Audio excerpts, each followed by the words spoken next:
Hey yo, what's going on YouTube? It's me, Gabriel Chavez, again back with another one. Sorry man, I had a little itch right here. Wasn't poking my nose, people. But anyways, since it's getting kind of close to the holidays, man, it reminded me of a story of my cousin Eddie, my cousin Chocolate, the one who passed away, the one I've been talking about, the one I've been showing you guys and stuff. But yeah, it has to do with him and Christmas time. So check this out, man. So one day we're coming back to the hood, man, me and the homies, and we passed by this little house that's kind of by our neighborhood, and well, it's on the street going to our neighborhood, and we see a family outside, all like mad. You could tell they were mad, bro. They had the doors open to their car in the trunk, and they're all like panicking, like running around the yard looking and stuff. So we're driving down the road. It's dark. It's nighttime, but you could still kind of see, you know. So we're driving down the road, bro, and something catches my attention to on the side. And I look, and what do I see? I see my cousin Chocolate, bro. My cousin Eddie running down the field, like ducking and hiding. He didn't know it was us in the car. So I told my homie that was driving, my homie Rascal, I told him, hey, slow down, dog. I told him, I see somebody running, and it looks like the homie, like my cousin Chocolate, my cousin Eddie. He's like, nah, you're crazy. There's nobody there. So I told him, watch, stop, wait. So yeah, he slows down and he rolls the window down, and sure enough, it's my cousin Eddie. And we stop and pick him up. And I tell him, what the hell are you doing, fool? And he's like, nah, nothing, way. Just cruising. Just walking. And I'm like, fool, walking through the neighborhood? Nah, what are you doing, way? Tell me, no mames. You're doing something, way. And he just laughs, just plays it off. So we look in the mirror, and when we had stopped, I guess that family that was all mad and stuff, se dieron cuenta, they like saw something, they like, what's going on? So I guess when they saw us stop, they thought that we were picking up the person that broke into their car and stole all their stuff, their Christmas presents. So when we stopped and picked up my cousin, well, they got in their car and they freaking started following us, and we didn't even know that they were following us. We saw a car in the back, but we didn't know that they were following us. We thought they were just gonna take off and go straight down the road. So when we turned into the pad, the fucking car turns in too, and my fucking cousin Eddie jumps out of the car and takes off running. But the fucking people in the car didn't see him take off running. So they're like, hey, what are you guys doing? And we all get off the cars like, what do you mean, what are we doing, fool? We're in our neighborhood. What do you mean? This is my house. This is our house. What do you mean? They're like, oh, no, sorry, my bad, bro. And this fool, he had a strap in his hand when he got off. He thought he was going to scare us or something about him. I was like, whatever, bro. I'm used to that. So anyways, so he's like, hey, well, my bad, bro. Let me tell you what happened. And anyway, so he's like, yeah, well, somebody broke into my car, bro, and they stole all my kids' Christmas presents that we had in the back seat and in the trunk. And when you guys stopped, it looks like somebody got in your guys' car. And I'm like, oh, dale. So I tell him, I already knew what time it was. I already knew it was my cousin's, because that's why I knew why he took off running. So I was like, I put two and two together. No, so I was like, yo, it was this fucker. So everybody already knew what time it was. My bad. So we were all looking at each other like, what the, like, this fucking fool. So that dude's like, yeah, well, when we saw you guys stop, we saw somebody jump in the car, and that's why we started following you. And first of all, so I told him, first of all, nobody jumped in the car, bro. Told him we stopped, so we had to throw something out the window. And he just made up some dumbass excuse why we stopped. Then he wasn't buying it. He was like, nah. I saw somebody jump in, bro. So he's like, hey, do you mind if I check your guys' car? So I was like, what do you mean? So I was like, you're fucked, bro. You're going to check nobody's car. So he started getting all hurt and saying, hey, I'm going to call the cops. So I was like, fuck that. Because we had straps in the car, too, and we had dope and shit. I'm telling you, we used to slang back then. Well, I used to slang back then. So I had dope and everything in the car, and guns and shit, and bud, and all this good stuff, you know? But anyways, back to the story. So I was like, hell no, we don't need the cops over here. So I was like, you know what, homie? Go ahead, check the car. If that's going to satisfy you, if that's going to float your boat, check the car. So he's like, all right. So he fucking puts his strap back in his waistband, whatever. No. He gives it to his wife. And then he goes and he checks the car, and I pop the trunk. I tell my homie Rascal, because it was his car. I tell him, pop the trunk, wait, so this fool can check the car, so he can, ya pa que se vaya, so he can leave. So he's like, all right. And he's like, nah, let's just jump him. I'm like, fool, for what? He's just trying to get his shit back. Like, come on, now I would do the same thing, wouldn't you? He's like, yeah. So I was like, all right, just pop the trunk. Let him check, because there's nothing in there. So yeah, he pops the trunk, and he checks the car, and he's like, oh, all right, well.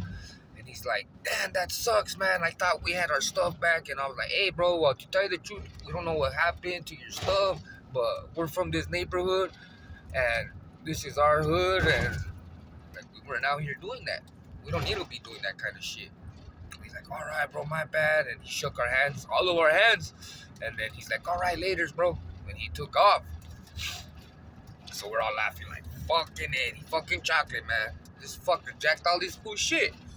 So we went back, we parked the car, and he drops us off. My homie Frankie, my homie Rascal drops us off, and he takes off back to his pad. So we go to my cousin Sammy's house, my cousin Sambo, the one that's doing time right now, the one for killing that person in the county, in the jail. So we go to his house.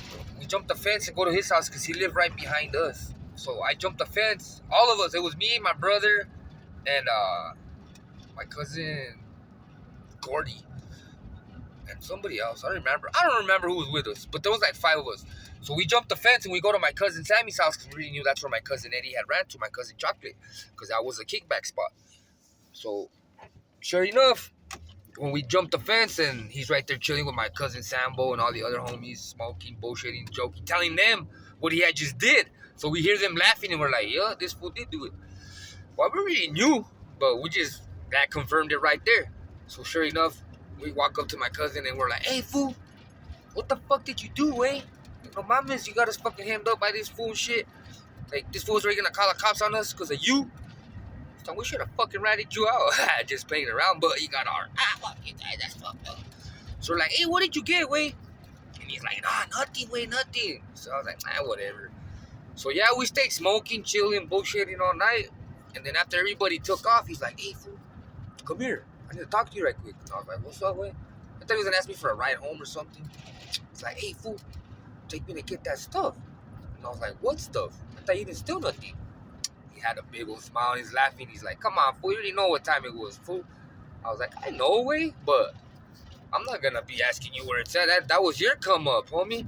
Because everybody just wanted his stuff to come up off of it. Because he already knew, like, once he showed everybody what he had stole, they were going to be like, oh, let me get this, let me get that, let me get this. But just wanting it. And they would have been like, nah. Like, I put in the work, I stole all that stuff, and you guys want it? Like, hell no. And then all the homies would get hurt when you wouldn't, like, give them stuff like that. When they'd be like, hey, let me get this. Fuck no, what do you mean, let me get this? I'm trying to come up off of this, and you want to take it? Come on, homie. But so he already knew that was going to happen. So he's like, nah, Charlie, I'm not going to tell nobody. So he didn't tell nobody until the night went on and shit. And then he's like, hey, let's go get that stuff. So I get in the car with him. I go in my Impala, my 65. It was a purple one. So we go in my car, and sure enough, he tells me, stop right here. And he gets off my car, and I'm right there waiting. He runs into the desert, bro, behind some pecan trees. Comes back with a big old ass bag, bro, a laundry bag that he got from that car. He said that there was a laundry bag in there with clothes, and he dumped all the clothes out on the floor and put all the toys, all the Christmas stuff in there. It was toys, PlayStations, freaking colognes, all bad stuff, bro, like sick stuff, man. But he's like, don't tell nobody that I got this stuff, because everybody thinks I did, but they don't know I did. I'm like, come on, fool, you know what time it is. So sure enough, we went and got that stuff, and sold it, and came up, and you already know the rest, homies. But that's what I'm saying, like, that's all crazy stuff we would do back then. We would steal from people and not even think of it as a bad thing, bro. Like, we would just laugh, like, they got caught slipping, But I didn't think, like, hey, man, that fool's kids were asked out of Christmas presents that year. They probably had to go rebuy everything for them that my cousin had stole from them. And we were laughing about it. Like, it was a big old joke, and it was funny. It was funny at the time. Cause we came up off of it. It was, I'm telling you, like sick. Like me and my cousin Chocolate, we came up dirty off of that one. He did the jack and shit, but I'm the one that helped him go get rid of it and took him, and you know what I mean. So like, that fool was a crazy fool. He would do stupid shit like that all the time. But yeah, man, like I'm saying, that was fucked up because them kids didn't get to enjoy their Christmas. Their parents probably had to go waste more money while they did. That's what I would have done if they would have did that shit to me. I would have went and rebought my kids presents, man. But like the moral of the story is like, don't be stealing from people. People work hard for their shit, for Christmas presents for their family, and they were just unloading their stuff. And my cousin happened to see them walking by. He was walking by. He was walking to the hood and saw that shit and came up. That simple, bro. But that was like another street that was way away from the hood. He was barely on the way to the hood. It's a street that leads to the hood. So they weren't part of the hood. That's like, because everybody knew not to be like doing that shit around where all of us stayed at. Like in our hood, nobody would break into no houses. Never. All our neighbors knew that they were good because they were non-affiliated. The ones that were affiliated, they already knew nobody was going to break into their shit. But our neighbors too, they were non-affiliated. They already knew their stuff wasn't going to get breaking into because we were watching their houses. All night we'd be outside posted trapping. We had like a line of cars like Sonic, bro. Just freaking cars coming and going, coming and going, coming and going. I'm telling you, man. We had that spot on lock, people. Inside cooking dope at 2, 3 in the morning. Fools fucking still driving up at 4 or 5 in the morning. The sun's coming up. There's still a line of people trying to buy dope, trying to buy crack, trying to get all that shit, homie. Telling you, people, like, it was crazy back then, man. Like, we had we had our spot on lock. No joke, but anyways, enjoy your Sunday, people, and have a good one. And remember to like, subscribe, and share, man. Help me out with my stories, man. Just trying to get known out there, but have a good day, people. Stay up.